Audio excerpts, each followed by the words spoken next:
Énergie naturelle aussi inquiétante que mystérieuse, l'électricité reste longtemps sans être étudiée. Il faut attendre le XVIIe siècle pour que les scientifiques se mettent à explorer systématiquement ce phénomène naturel et peut-être lui trouver des applications pratiques. L'un d'entre eux parvient finalement à ses fins, Michael Faraday. En 1821, le physicien anglais construit le prototype d'un moteur électrique et 10 ans plus tard, l'une des premières dynamos.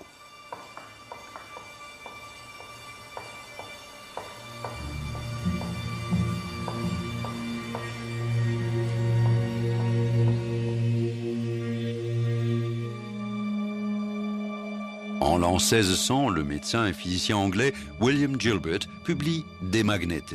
À l'aide d'une pierre de magnétite et d'une aiguille, il montre l'action du magnétisme.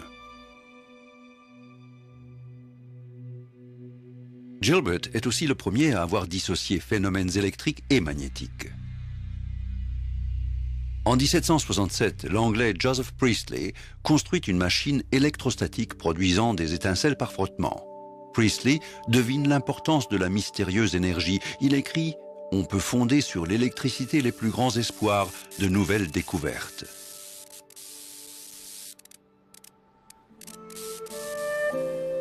Mais on découvre aussi qu'on peut faire de l'argent en jouant sur le goût du sensationnel et le délicieux frisson d'horreur. Des charlatans allumés montrent les merveilleux effets de l'électricité, crépitements étranges, éclairs éblouissants et, clou de l'affaire, une pointe d'épée enflammant de l'éthanol. La recherche de l'époque se détourne de ce genre de spectacle. Plus qu'à ces effets sensationnels, c'est à leur cause qu'elle s'intéresse. En 1789, à Bologne, le professeur d'anatomie Luigi Galvani procède à des expériences sur des cuisses de grenouilles. Quand il touche les fibres nerveuses des membres amputés avec différents métaux, les muscles tressaillent. Galvani est convaincu d'avoir arraché à la cuisse de grenouille son électricité animale. Mais il se trompe. Peu après, Alessandro Volta montre sans expérimentation animale que 2 métaux différents suffisent pour obtenir un effet électrique et que celui-ci augmente notablement si on introduit un acide entre les plaques métalliques. C'est à partir de là que le physicien italien invente la pile électrique.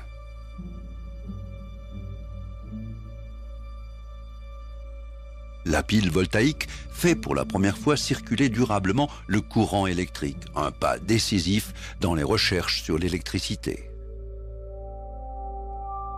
L'anglais Humphrey Davy s'occupe de la décomposition d'un corps par le courant électrique, l'électrolyse. À la Royal Society de Londres, il montre comment, grâce à la pile voltaïque, l'eau peut être décomposée en oxygène et hydrogène.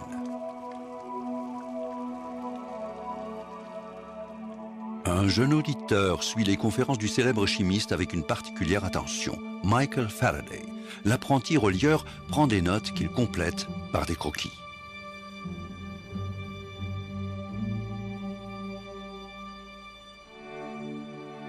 Quelques mois plus tard, ayant relié ses notes, Faraday les fait parvenir au célèbre Sir Davy en postulant une place de laborantin. Impressionné, Davy fait effectivement engager le jeune homme de 21 ans. C'est le début d'une carrière exceptionnelle. Michael Faraday, né le 22 septembre 1791 à Newington. Il est le 3e fils d'un forgeron. 5 ans plus tard, les Faraday partent pour Londres, mais le père tombe malade et la famille se retrouve dans la gêne. Tout ce qu'apprend le jeune Michael à l'école, c'est à lire et à écrire. Il doit ensuite contribuer à l'entretien de la famille comme garçon de course. Il a 13 ans quand il entre en apprentissage chez un relieur, où il aura accès à des livres qui étancheront sa soif de savoir. Dans un tome de l'Encyclopædia Britannica, il tombe sur des articles traitant de l'électricité. Fasciné, il se met à réaliser des copies d'appareillages et de piles, assouvissant ainsi sa passion de la recherche. La première année de son engagement, il accompagne Davy comme secrétaire et valet de chambre dans un grand tour d'Europe. Le voyage les mène de Paris à Florence, Rome et Naples. Faraday rencontre la fine fleur du monde scientifique européen.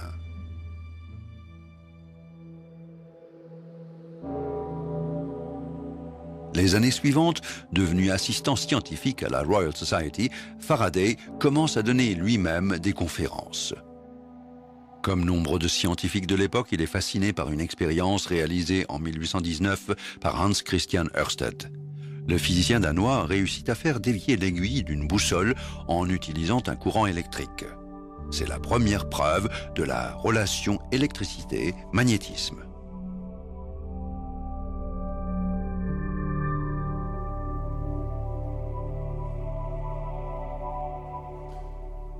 Faraday reprend l'expérience de Ørsted en modifiant la façon de procéder. Il suspend un petit fil mobile au-dessus d'un aimant permanent.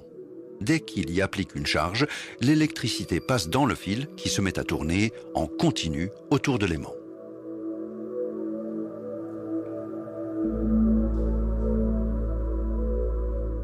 Faraday a produit un travail mécanique sous l'action d'un courant électrique qui met le fil en rotation. Ce montage est une grande découverte, c'est le principe du moteur électrique.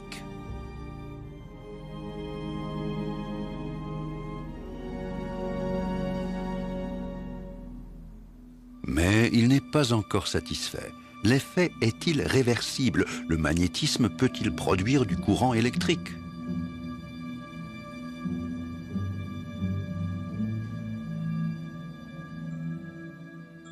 Il raccorde une pile voltaïque aux extrémités d'un fil enroulé autour d'un anneau de fer. Et enroule un second fil parfaitement isolé du premier autour de ce même anneau.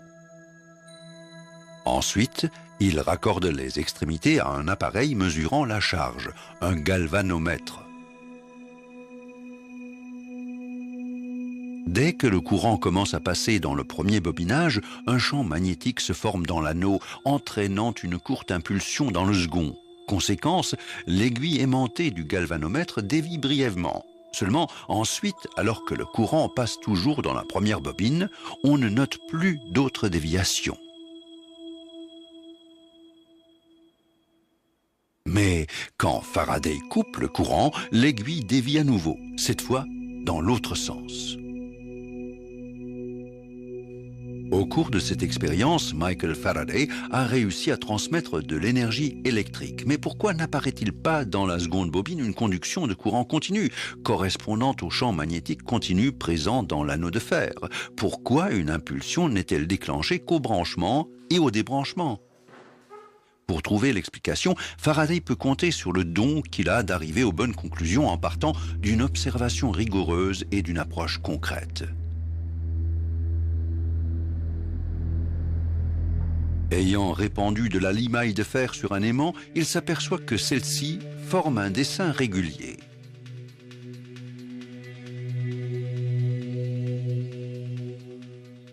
Le dessin montre des lignes de champ d'induction le long desquelles s'aligne la limaille. Faraday les appelle des lignes de force et constate qu'elles occupent tout l'espace entourant l'aimant.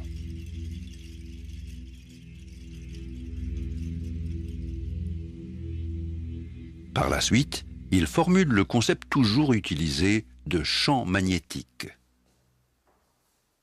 Il en arrive à la conclusion qu'un flux électrique ne peut être transmis dans un fil que s'il est coupé par des lignes de force.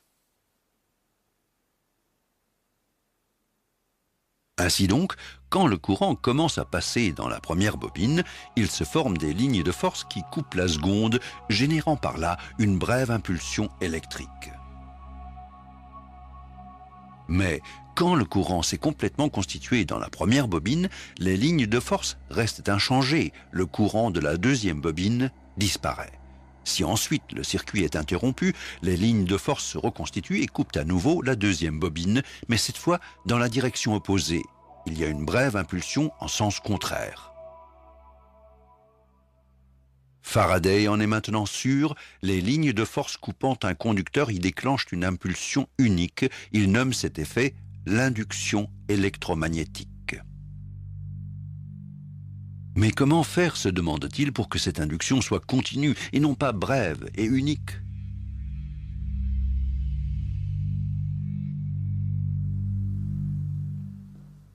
En En 1813, une idée aussi simple que géniale va lui donner la solution. Il dispose d'un disque de cuivre de telle façon qu'une partie se trouve entre l'épaule d'un aimant en fer à cheval. Ensuite, il fait tourner le disque qui se comporte comme un conducteur entre deux pôles, coupant continuellement les lignes de force. Il se forme de cette façon une induction permanente dans le disque de cuivre. L'invention de la dynamo par Faraday est peut-être la plus importante découverte en matière d'électrotechnique. Ces expériences sur l'induction électromagnétique réalisées dans le laboratoire de la Royal Society se répandent comme une traînée de poudre. Le petit laborantin est devenu un chercheur de réputation internationale. En 1833, il est nommé professeur de chimie à la Royal Society.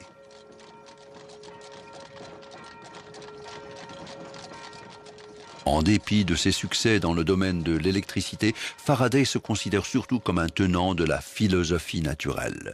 Chercheur aux multiples talents, il étudie l'influence de la lumière sur la croissance des plantes. Il analyse les météorites et les aurores boréales. Et il se sent toujours bien dans le monde de la chimie. Il découvre le benzène et réalise la liquéfaction de gaz tels que le chlore et l'ammoniac. Aujourd'hui encore, son nom reste attaché à ses découvertes. En 1836, il découvre que dans une cage métallique, le courant électrique n'est évacué que par sa partie supérieure. Par contre, à l'intérieur de la cage, l'intensité du champ est nulle.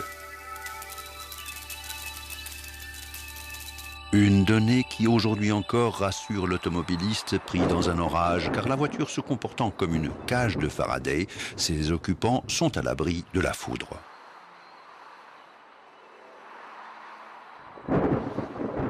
Mais l'invention la plus importante de Faraday reste la dynamo. En lieu et place des piles, chères et de faible rendement, son générateur permet de produire à bon compte du courant en grande quantité.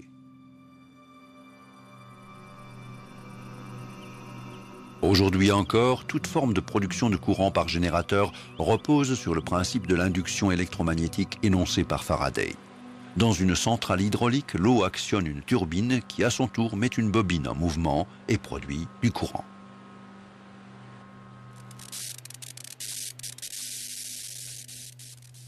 Ce qui est extraordinaire, c'est que Michael Faraday a tiré toutes ses découvertes d'une grande intelligence des connexions naturelles, d'observations rigoureuses et d'expérimentations créatives.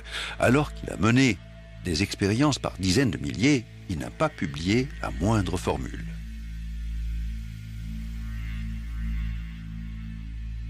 C'est ce qu'a entrepris le physicien écossais James Clerk Maxwell, qui a transcrit en formules mathématiques les 60 années d'acquis expérimentaux de Faraday. Aujourd'hui encore, ces équations et les découvertes de Faraday sont considérées comme le point culminant de la physique du XIXe siècle.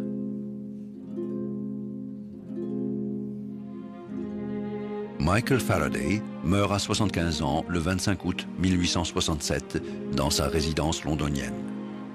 Il est l'un des rares chercheurs à avoir trouvé des applications pratiques à la recherche fondamentale. Un phare conçu par lui et construit pour être un prototype fonctionne toujours. Il a finalement été érigé sur la côte est de l'Angleterre. Il rappelle le souvenir d'un homme qui a su combiner sa vie durant génie pratique et inépuisable besoin de savoir.